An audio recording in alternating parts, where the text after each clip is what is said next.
1989 की बात है। वीपी सिंह को प्रधानमंत्री बने अभी 6 दिन हुए थे। उन्होंने अपनी सरकार में पहली बार एक मुस्लिम नेता मुफ्ती मोहम्मद सईद को गृह मंत्री बनाया था। 8 दिसंबर को दोपहर 3:45 पर राजधानी दिल्ली के नॉर्थ ब्लॉक में मुफ्ती अपने कार्यकाल की पहली बैठक कर रहे थे।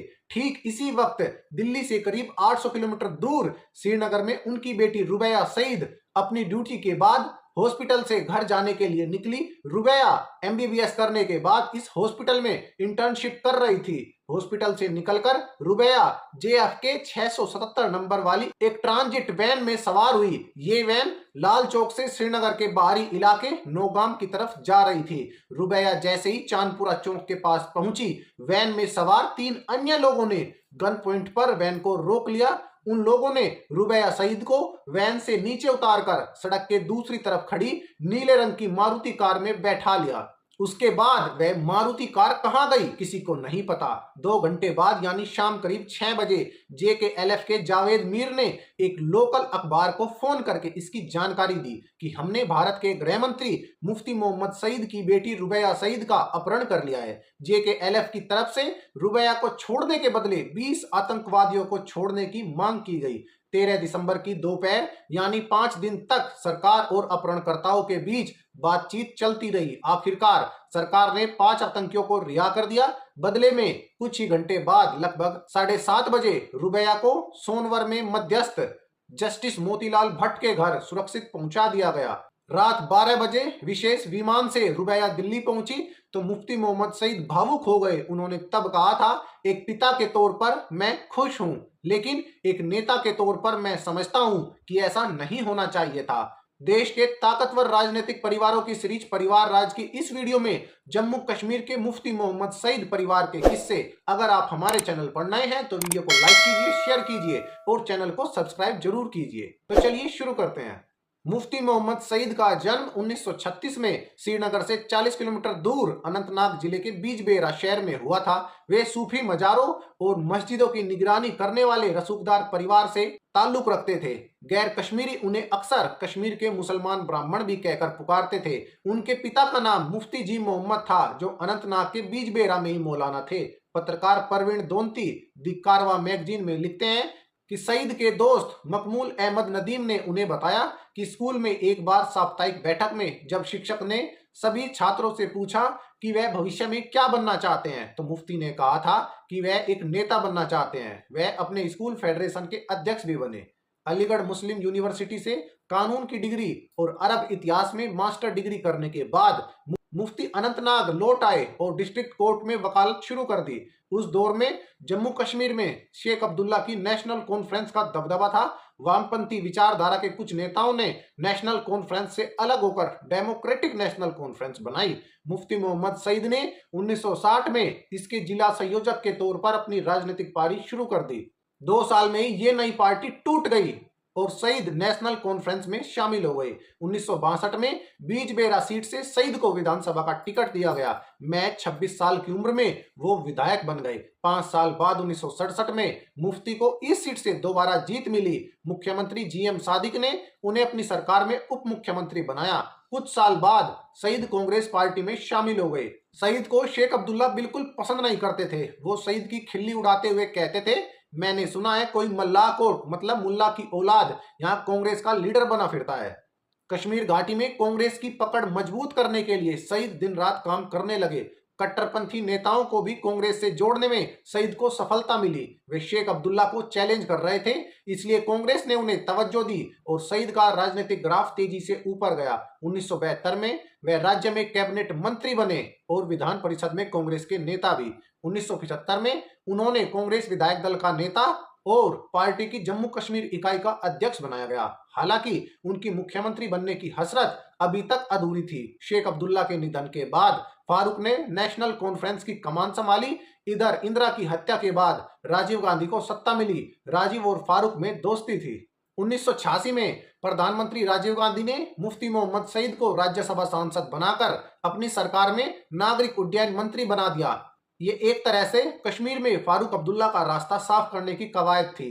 सईद ये बात अच्छी तरह से समझते थे। 1987 में उन्होंने मंत्री पद से इस्तीफा दे दिया और कश्मीर लौट आए। 1989 में लोकसभा चुनाव से पहले कांग्रेस का साथ छोड़कर मुफ्ती मोहम्मद सईद जनता दल के साथ हो गए। उन्होंने कश्मीर छोड़कर उत्तर प्रदेश की मुजफ्फरनगर सीट से लोकसभा चुनाव लड़ा और जीते। सरकार बनते ही वीपी सिंह ने उन्हें गृह मंत्री बना दिया। इसी कार्यकाल में मुफ्ती की बेटी रुबैया का अपहरण हुआ था। पीपल्स पॉलिटिकल पार्टी के चेयरमैन और अलगाववादी नेता हिलाल वार ने अपनी किताब द ग्रेट डिस्क्लोजर सीक्रेट अनमास्क्ड में दावा किया कि गृह मंत्री मुफ्ती मोहम्मद सईद ने अलगाववादी यासीन मलिक के साथ मिलकर अपनी ही बेटी के अपहरण की कहानी रची थी। दिसंबर 1989 में सईद ने जेकेएलएफ के कमांडर मियां सरवर की तत्कालीन डीजीपी गुलाम जिलानी पंडित के मकान पर एक गुप्त बैठक कराई थी। इस बैठक में ही रुबैया सईद के अपहरण की साजिश रची गई थी। वहीं दूसरे शख्स 1989 में नेशनल सिक्योरिटी गार्ड के डायरेक्टर जनरल रहे वेद मारवा ने अपनी किताब uncivil war the pathology of terrorism in India में दावा किया था कि इस मामले पर मुफ्ती मोहम्मद सईद उस वक्त ज्यादा कुछ नहीं बोल रहे थे। प्राइम मिनिस्टर वीपी सिंह ने इस मामले की पूरी जिम्मेदारी वाणिज्य मंत्री अरुण नेहरू को सौंप रखी थी। सरकार की अप्रोच सही नहीं थी। अपहरणकर्ताओं से बातचीत के 3 चैनल खोल दिए गए। सभी लोग सिर्फ इस कोशिश में लगे थे कि रुबैया सईद की रिहाई उनके चैनल से हो। 1989 में नेशनल सिक्योरिटी गार्ड यानी एनएसजी के पूर्व मेजर जनरल रहे ओपी कौशिक ने 2012 में एक इंटरव्यू में कहा था कि मुफ्ती मोहम्मद सईद नहीं चाहते थे कि उनकी बेटी जल्द रिहा हो। कौशिक ने दावा किया था कि अपहरण की सूचना मिलने के 5 मिनट के भीतर एनएसजी ने मालूम कर लिया कि रुबैया को कहां रखा गया है। जब कौशिक ने सईद को बताया कि रुबैया को कुछ ही देर में सुरक्षित रिहा कर लिया जाएगा तो सईद भड़क गए और उन्हें तुरंत मीटिंग से बाहर निकलने के लिए कह दिया। पत्रकार संतोष भारती अपनी किताब वीपी सिंह, सोनिया गांधी, चंद्रशेखर और मैं में लिखते हैं कि यह भावना में बहकर लिया गया निर्णय था जिसके दूरगामी परिणाम अच्छे नहीं निकले। इससे यह संदेश गया कि वीपी सिंह पर दबाव डालकर कुछ भी काम कराया जा सकता है। 8 नवंबर 1990 को जनता दल में विभाजन हो गया। जनता दल के टूटने के बाद मुफ्ती मोहम्मद सईद कांग्रेस में लौट आए। 1996 में पिता के कहने पर महबूबा मुफ्ती ने राजनीति में एंट्री ली। 1996 में पहली बार महबूबा मुफ्ती कांग्रेस के टिकट पर अनंतनाग की बीजबेहरा सीट से विधानसभा चुनाव लड़ी और जीत गई। इसके बाद महबूबा ने 1999 में श्रीनगर संसदीय सीट से चुनाव लड़ा लेकिन हार गई। इसी साल महबूबा मुफ्ती के पिता मुफ्ती मोहम्मद सईद ने कांग्रेस पार्टी से अलग होकर 1999 में अपनी नई party Jammu Kashmir peoples democratic party यानी पीडीपी बना ली। मुफ्ती मोहम्मद सईद ने अपनी बेटी महबूबा मुफ्ती को इसका उपाध्यक्ष बनाया और खुद अध्यक्ष बने। 1999 के चुनाव में फारूक के बेटे उमर अब्दुल्ला ने सईद और महबूबा के बारे में एक इंटरव्यू में कहा था कि वे उग्रवादियों के घर में जाकर उनको हीरो बनाने पर तुले हैं, उनके परिवारों में पैसे बांट रहे हैं और उनसे बिना शर्त बातचीत की गुहार लगा रहे हैं। राजनीति में उतरने के बाद से ही महबूबा अलगाववादियों की तरफ दोस्ती का हाथ बढ़ा रही थी। उन्हें आतंकियों के जनाजे में शामिल होते हुए भी देखा गया। कई बार वो आतंकियों के परिजनों के साथ रोया भी करती थी। राजनीति के एक हलके ने उन्हें रूदाली नाम दिया था। हालांकि महबूबा की ये रणनीति काम आई और 2002 के विधानसभा चुनाव में महज 3 साल पुरानी पीडीपी 16 सीटें जीतने में कामयाब रही। फारूक अब्दुल्ला की नेशनल कॉन्फ्रेंस ने सिर्फ 28 सीटें जीती, जो अब तक की सबसे कम सीटें थी। कांग्रेस को 20 सीटें मिली। सरकार बनाने के लिए 44 विधायकों की जरूरत थी। डेमोक्रेटिक आजाद पार्टी के नेता ताज मोइनुद्दीन ने एक इंटरव्यू में कहा था कि जब बात सरकार बनाने की आई तो सीएम पद के लिए कांग्रेस नेता गुलाम नबी आजाद ने अपना दावा ठोक दिया। पीडीपी और कांग्रेस ने सरकार बनाने के लिए भारतीय कम्युनिस्ट पार्टी यानी मार्क्सवादी, जम्मू और कश्मीर नेशनल पैंथर्स पार्टी और जम्मू और कश्मीर डेमोक्रेटिक फ्रीडम पार्टी के साथ गठबंधन किया। गुलाम नबी आजाद राज्यपाल के पास दावा पेश करने जा रहे थे, तभी मुफ्ती मोहम्मद सईद ने कहा, ठहरिए जनाब, इतनी जल्दी भी क्या है। इसके बाद मुफ्ती ने दिल्ली में कांग्रेस के सीनियर नेताओं को फोन लगाया। कुछ देर बाद आजाद के पास दिल्ली कांग्रेस मुख्यालय से कॉल आया और उन्हें बताया गया कि मुफ्ती सईद ही सीएम होंगे। 2005 में सहयोगी पार्टी के कहने पर मुफ्ती सईद ने इस्तीफा दे दिया और गुलाम नबी आजाद की सरकार को समर्थन देते रहे।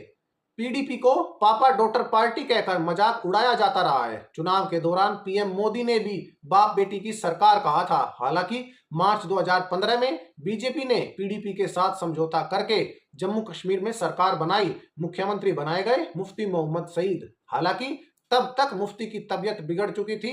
वो दिन में 2 से 3 घंटे से ज्यादा काम नहीं कर पाते थे। इसी वक्त महबूबा के कमान संभालने की सुगबुगाहट होने लगी। 2015 में मुफ्ती मोहम्मद सईद के एक बयान ने भी इसकी पैरवी की थी। उन्होंने कहा था कि मैं तो दफ्तर में रहता हूं, कश्मीरियों के बीच तो महबूबा रहती है। 7 जनवरी 2016 को मुफ्ती मोहम्मद सईद का निधन हो गया। उनके निधन के बाद पीडीपी ने विचारधारा में फर्क का हवाला देकर गठबंधन तोड़ दिया। हालांकि बीजेपी में इसकी कोशिशें जारी रही। आखिरकार अप्रैल 2016 में बीजेपी और पीडीपी ने फिर से सरकार बनाई। इस बार मुख्यमंत्री की कुर्सी पर थी महबूबा मुफ्ती। अपने पिता के निधन के बाद 2017 में महबूबा मुफ्ती ने भाई मुफ्ती तसद्दुक को चुनावी राजनीति में लॉन्च कर दिया। ओमकारा और कमीने जैसी फिल्मों में बतौर सिनेमेटोग्राफर काम कर चुके तसद्दुक अनंतनाग संसदीय सीट से उपचुनाव में पीडीपी उम्मीदवार बने। उनके सामने कांग्रेस ने गुलाम अहमद मीर को अपना उम्मीदवार बनाया था। तसद्दुक ये चुनाव हार गए। इस समय राज्य में महबूबा मुफ्ती की सरकार थी। उन्होंने अपनी पार्टी की ओर से भाई तसद्दुक को एमएलसी बनवा दिया। एमएलसी बनने के बाद उन्हें जम्मू कश्मीर के कैबिनेट मंत्रालय में शामिल किया गया। तसद्दुक को महबूबा मुफ्ती ने पर्यटन मंत्री का पोर्टफोलियो दिया गया था। इस वक्त अपनी बहन के साथ तसद्दुक भी जम्मू कश्मीर और पीडीपी की राजनीति में एक्टिव थे। पिता की राजनीतिक विरासत संभालने वाली महबूबा मुफ्ती को घाटी में लोग डैडीज गर्ल कहते हैं। जम्मू कश्मीर प्रशासन ने भी महबूबा के खिलाफ पब्लिक सेफ्टी कमेटी के तहत दर्ज किए गए केस के डोजियर में उनका नाम डैडीज गर्ल लिखा था। हालांकि इसके बाद जम्मू कश्मीर प्रशासन की जमकर आलोचना हुई थी। महबूबा को डैडीज गर्ल कहे जाने पर उनकी बेटी और मीडिया एडवाइजर इल्तिजा ने कहा कि मेरी मां अपने पिता को प्यार करती थी, सम्मान करती थी। उनके बीच एक अटूट बंधन था। वे एक दूसरे के सबसे ज्यादा करीब थे। यही कारण था कि उन्होंने 2016 में मुफ्ती साहब की आकस्मिक मृत्यु के बाद उनकी इच्छा का सम्मान किया। उन्हें नहीं पता था कि अपने माता पिता से प्यार करना अपराध है। अब आप सभी इस वीडियो के बारे में क्या विचार रखते हैं, तो कमेंट सेक्शन आप सभी के लिए खुला है। अपने विचार रखिए और जाते जाते वीडियो को लाइक कीजिए, शेयर कीजिए और चैनल को सब्सक्राइब जरूर कीजिए।